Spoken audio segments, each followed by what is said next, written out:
Don't come to New Year's Eve. My boss is coming. Your job would be embarrassing. I replied understood. January 3rd, his boss arrived for our quarterly board meeting. He saw my nameplate, then my face. December 23, 2024. My phone buzzed during a conference call with our Singapore office. Jordan, we need to talk about New Year's.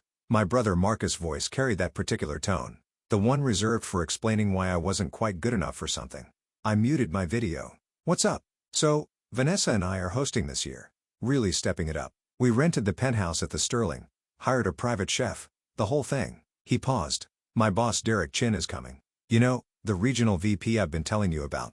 The one who's probably promoting me to director next quarter. That's great, Marcus. Congratulations. Right. So, here's the thing. Another pause. Maybe you should skip this year. Just it would be awkward. You know, dear Eric's bringing his wife. They're super sophisticated. They summer in the Hamptons, winter in Aspen. And when people ask what you do, I kept my voice neutral. What about what I do? Come on, Jordan. You're an administrative coordinator at some government contractor nobody's heard of. No offense, but when everyone else is talking about their careers, their companies, their success, I just don't want the vibe killed. Mom and Dad are fine with it. Actually, Mom suggested it. Of course she did. You work in a cubicle, right? Like basic office work, filing, and scheduling. He didn't wait for an answer. Derek Chin oversees $340 million in cloud infrastructure projects. Vanessa just made partner at her law firm. My college roommate sold his startup for $80 million. Your job would just be embarrassing. Through my office window, I could see the Washington Monument. My assistant knocked softly, holding up a folder marked classified top secret. I understand, I said quietly. You're not mad. No, Marcus. Have a great party. You're the best little brother. We'll do something in January, just us. Maybe grab burgers or something low-key. I ended the call and unmuted my video. Apologies everyone. Where were we on the Malaysian government contract? Let me take you back 3 years to help you understand how we got here. I graduated MIT at 20 with degrees in computer science and electrical engineering. Not because I was some prodigy, I just tested out a prerequisites and took heavy course loads. While Marcus was pledging his fraternity and networking at Mixers, I was building quantum encryption algorithms in the lab. Marcus went to a state school. Good grades, better social life, excellent at managing impressions. After graduation, he landed at Cloud Sync Solutions, worked his way up to senior solutions architect. Made decent money, probably $140,000 base, maybe $180,000 with bonuses. Bought a nice condo, leased a BMW 5 Series. Mom loved reciting his achievements. Marcus just closed a deal with a Fortune 500 company. Marcus is being considered for director. Marcus takes such good care of Vanessa. They're looking at houses in Bethesda. When I graduated, Mom asked, "So, what kind of job are you looking for? Something with good benefits? Maybe government work since you can't really handle corporate pressure." I'd already had 6 offers. Lockheed Martin wanted me for weapons systems. Northrop Grumman offered $180,000 starting for satellite communications. Google wanted me in quantum computing. Instead, I accepted a position at Cipher Dynamics, a defense contractor nobody's heard of because we don't advertise. My title, Administrative Coordinator, Technical Services Division. My actual job, designing unhackable communication systems for people whose names you'll never know. My starting salary $240,000 base plus stock options. My security clearance level TS/SAE with special compartmented access. That meant I couldn't tell my family what I actually did or where I actually worked or who I actually worked for.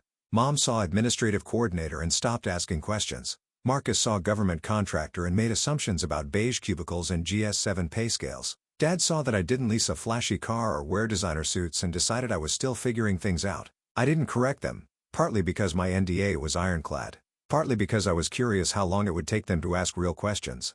3 years later, I had my answer they never would. By age 23, I designed the encryption protocol now used by the State Department for classified diplomatic communications. The contract was worth $53 million over 5 years. My bonus alone was $3.2 million.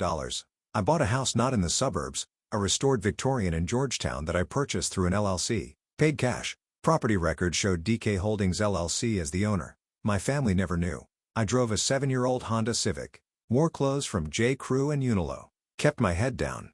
At family dinners, Marcus would talk about his latest deal, his upcoming promotion, and his boss Derek who was grooming him for leadership. Mom would ask pointed questions. How much was that contract worth, Marcus? How many people will you supervise as director? Then she turned to me and Jordan still doing what was it? Administrative work coordination. I'd say yes. Well, everyone contributes in their own way. Dad would jump in. I heard government contractors have good health rate. Probably great for someone who needs stability. Someone who needs stability. Translation: someone who couldn't cut it in the real world. Last Thanksgiving, Marcus brought Derek Chin to dinner. Derek was exactly what you'd expect. Sharp suit, firm handshake, commanding presence. He'd spent 20 minutes discussing CloudSync's expansion strategy, their new partnership with Microsoft, the innovation pipeline. "And you, Jordan?" Derek had asked politely. "What do you do?" "I work for a government contractor. Technical coordination." Ah, that particular awe. That meant the conversation was over. Important work, I'm sure. Marcus had actually winked at Derek. A wink that said, "Yeah, my little brother's not quite at our level." I'd excused myself, went to the bathroom, and checked my phone. Email from the Director of National Intelligence. Protocol approval confirmed. Deployment to all agencies by Q1. Exceptional work. I'd washed my hands and returned to hear Marcus explaining to Derek why some people are built for entrepreneurship and leadership. Others are better suited for supporting roles. December 24th, Christmas Eve. The family gathered at my parents' house in Silver Spring. Marcus arrived in his leased BMW with Vanessa, both dressed like they were attending a yacht club dinner rather than a family holiday. Jordan Mom hugged me. "I'm so glad you understood about New Year's." Marcus explained. He did. It's just Derek is very important to Marcus' career. And you know how these corporate types are. They judge you by association. Having someone there who's just doing basic administrative work. "I understand, Mom." Dad clapped me on the shoulder. "Maybe next year you'll have something better to talk about. Have you thought about going back for an MBA? Marcus Connections might be able to help you get into a decent program." Marcus Connections. I had 3 graduate degrees I'd never mentioned. MIT had offered me a full doctorate with funding. I turned it down for the job. Dinner was the Marcus show. His upcoming promotion, the Sterling penthouse rental, $8,500 for one night, which he mentioned twice. The private chef, another $3,000. Derek Chen's importance mentioned at least 8 times. The guest list, all high achievers, naturally. We even hired a professional photographer. Vanessa added for social media. You know how important personal branding is. I'd nodded along eating turkey, letting them perform. After dinner, Marcus pulled me aside. "You're really okay with skipping New Year's?" "Absolutely, because I can feel you being weird about it." "I'm not being weird, Marcus. I hope you have a great time." You studied my face. You know what your problem is. You never pushed yourself. You took the safe route. Government job, steady paycheck, no ambition. Look at me. I took risks, networked, climbed the ladder. That's the difference between us. I could have told him that the government contractor nobody's heard of had $2.8 billion in active contracts, that my current project was designing the communication infrastructure for a classified satellite network, that my stock options were worth $12 million investing next quarter. Instead, I said, "You're probably right." He'd smiled, satisfied. "I'm telling you this because I care. Maybe the new year is when you finally push yourself." December 31st, while Marcus hosted his party at the Sterling, I worked. Our Singapore office needed approval on protocol modifications. There was a deadline issue with the Australian Defence Force contract, and I had a board meeting scheduled for January 3rd that needed preparation. Yes, board meeting, because 2 years ago, Cipher Dynamics had promoted me to Chief Technology Officer.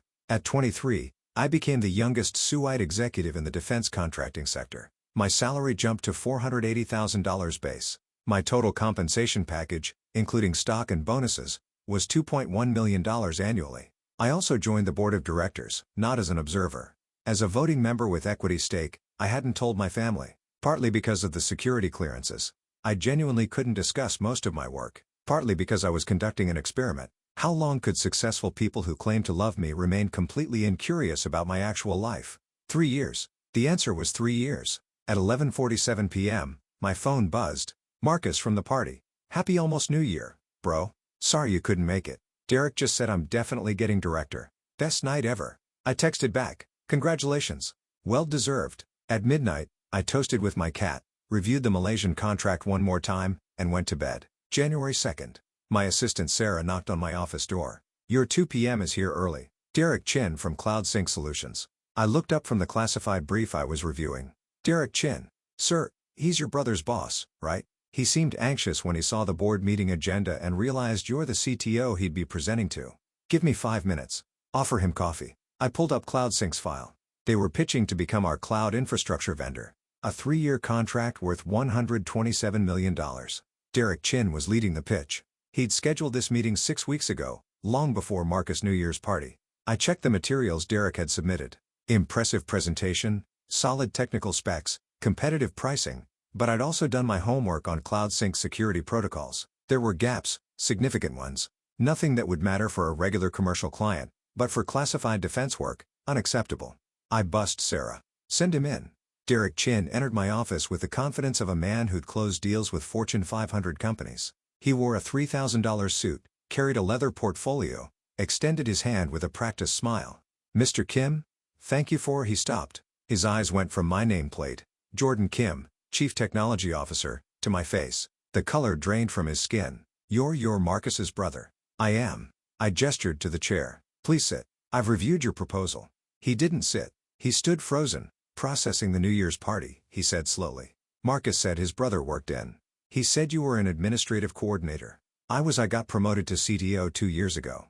Derek actually gripped the back of the chair for support. Marcus told me you worked in a cubicle. He said your job was embarrassing. He said he stopped himself. He said my job would kill the vibe at his party where you were the guest of honor. Derek's face went from pale to red. Mr. Kim, I didn't know.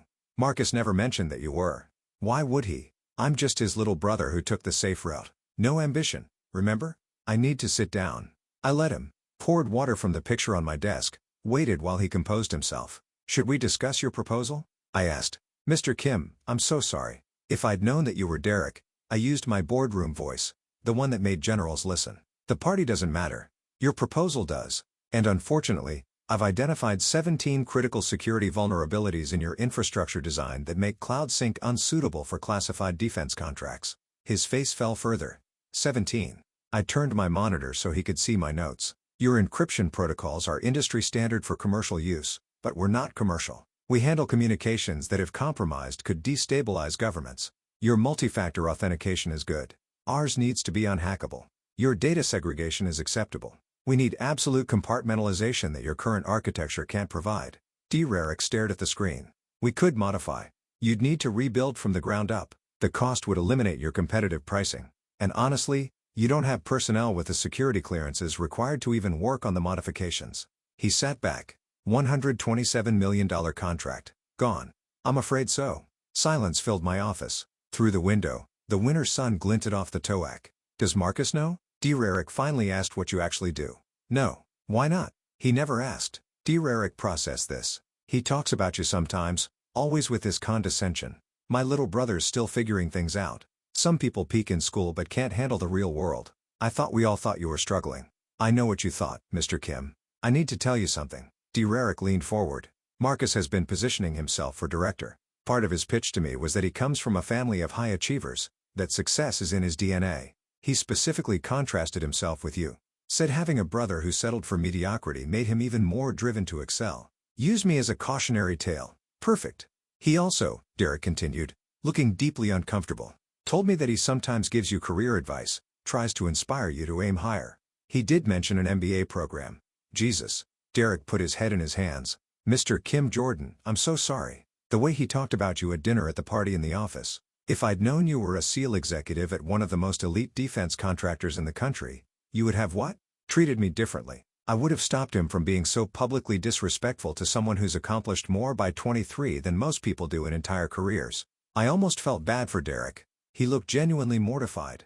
Here's what's going to happen. I said, I'm rejecting CloudSync's proposal. It's not personal. Your security architecture genuinely doesn't meet our requirements. I'll send you detailed notes on why. Maybe you can use them to improve for other clients.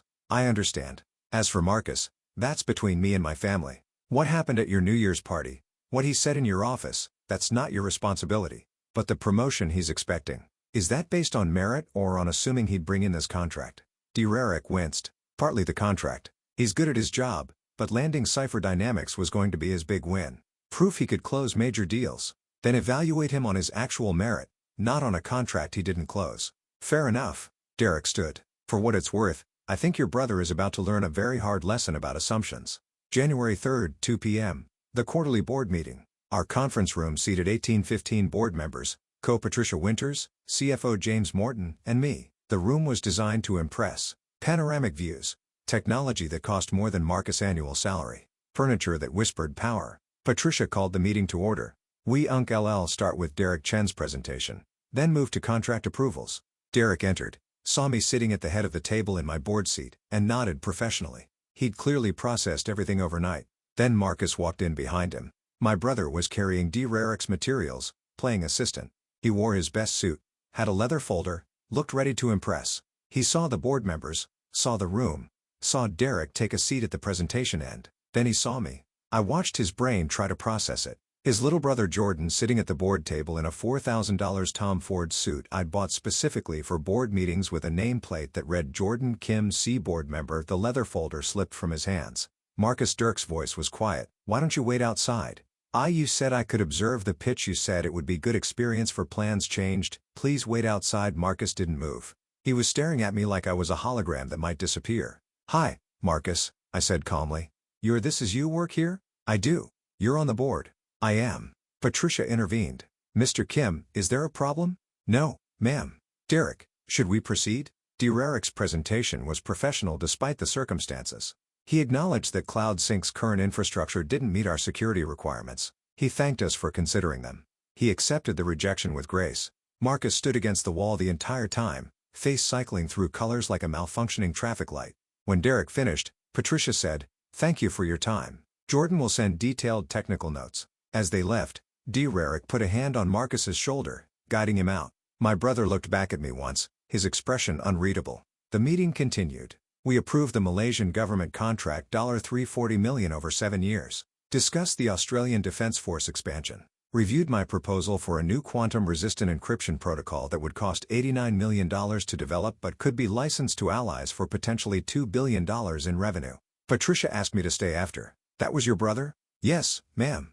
The one who told Derek you were an administrative coordinator." Word traveled fast. He wasn't wrong. I was an administrative coordinator. I just progressed. She smiled slightly. "Jordan, you're the youngest CTO in defense contracting. You hold patents on encryption systems used by 14 allied governments. Your work is literally keeping people alive in war zones. And your family thinks you work in a cubicle. They never asked what I actually did." "You never told them?" "No, ma'am." "Why not?" "I thought about it. I wanted to see if they loved me enough to be curious. Turns out the answer was no." Patricia, who'd served as deputy director of the NSA before joining Cipher Dynamics, nodded slowly. "My father told me women couldn't handle executive pressure. When I made deputy director, I didn't tell him. I wanted him to ask about my life to show interest. He never did." "What happened?" "He read about my appointment in the Washington Post. Called to congratulate me. I told him, 'Congratulations, we're 15 years too late.' My phone started ringing at 4:47 p.m. Marcus, 23 missed calls. Mom, 16 missed calls. Dad, 8 missed calls. Vanessa, 5 missed calls. The voicemails were spectacular. Marcus, what the F? Jordan, you're a CDO. You're on the board. Do you know what you just did to me? Derek is furious. He thinks I lied about you. Call me back. Mom, Jordan. Marcus is very upset. He says you embarrassed him in front of his boss. Why didn't you tell us about your job? We could have been so proud. Call me immediately. Dad, son, we need to talk about this situation with Marcus. He's saying you sabotaged his career. That can't be true, right?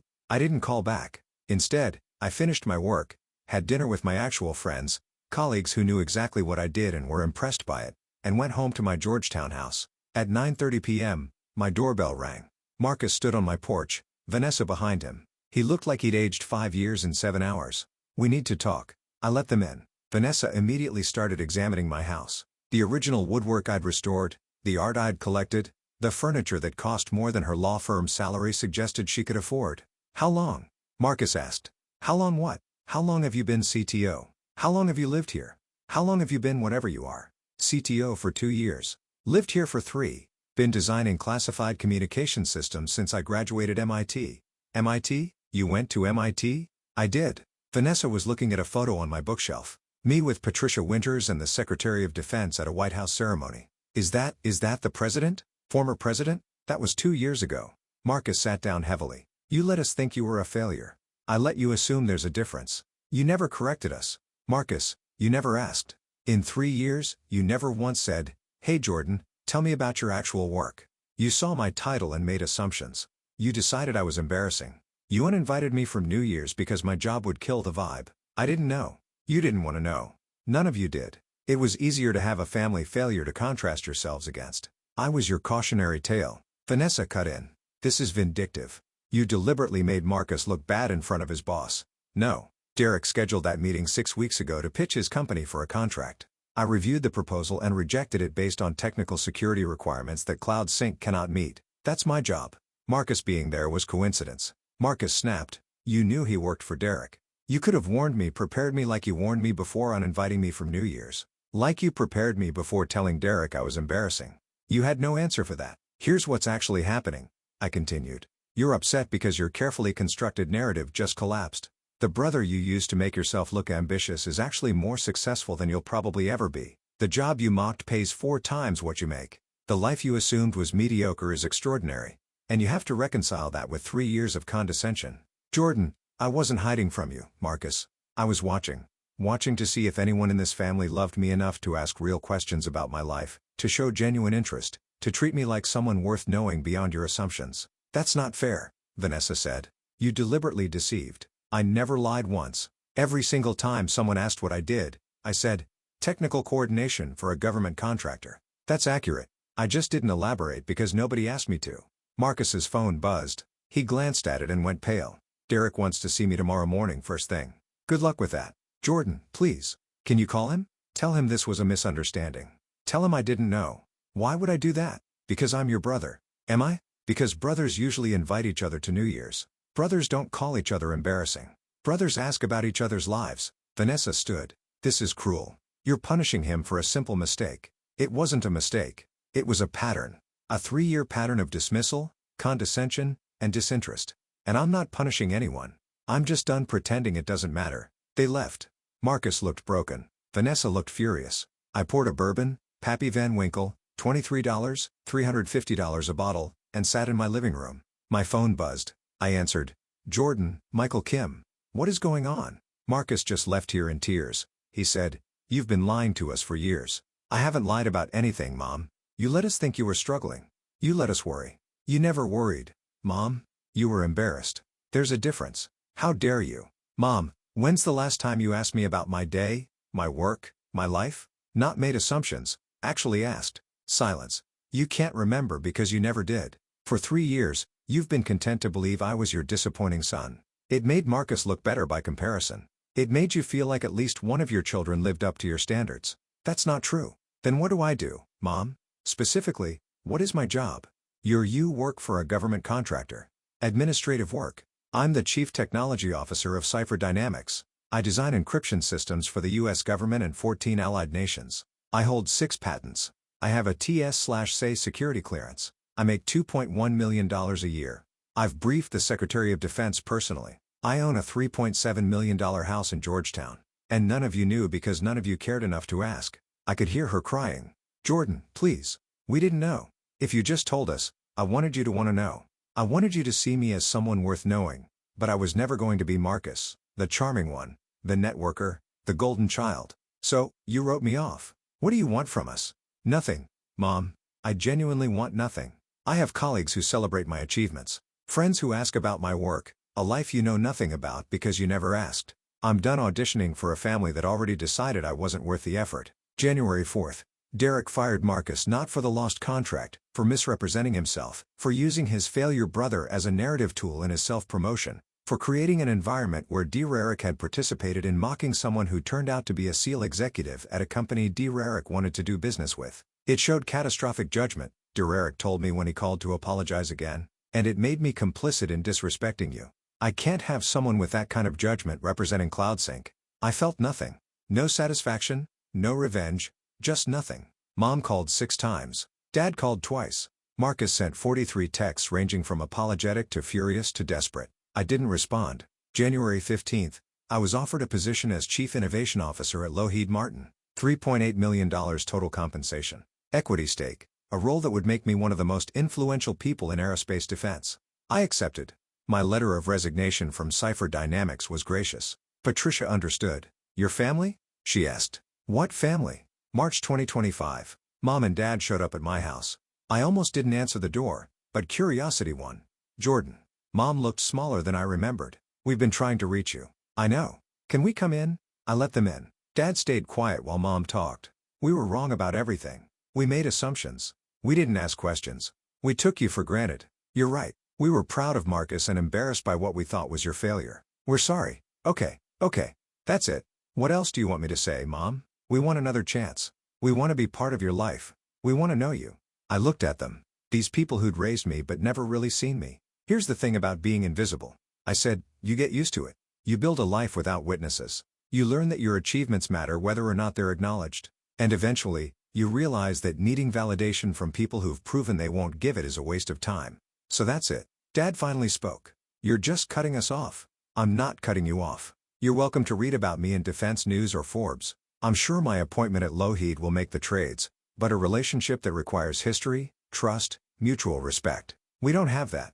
We can build it, Mom insisted. Can we? Or do you just want access to my success now that you know about it? If I'd stayed, just an administrative coordinator, would you be here? Neither answered. That's what I thought. They left.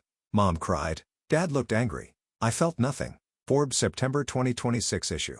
30 under 30 in enterprise technology. My photo standing in front of the Lougheed Martin facility where we just successfully tested quantum-resistant satellite communications. The article mentioned I'd pioneered encryption protocols now used by NATO, that I held 14 patents, that at 25 I was the youngest SUITE executive in aerospace defense history. It mentioned I was intensely private, rarely gave interviews, and had revolutionized classified communications with innovations that made previous systems look like children's toys. It didn't mention my family because when the reporter asked, I said, I don't have one.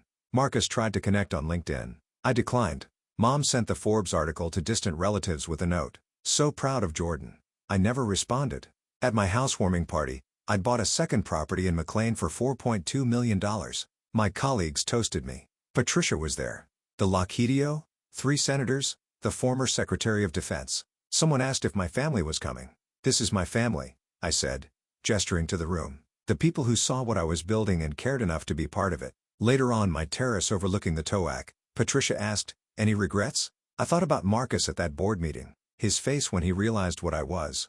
Mom crying on the phone. Dad's anger. No. I said you can't regret cutting out people who were never really there to begin with. Cold, she observed. Honest, I corrected. My phone buzzed. Marcus again from a new number. Mom's sick. Hospital. Thought you should know. I deleted the message. Patricia saw my face. Family? No. I said just ghosts. I raised my glass to the people who'd actually shown up, the ones who'd asked questions, celebrated achievements, seen me as someone worth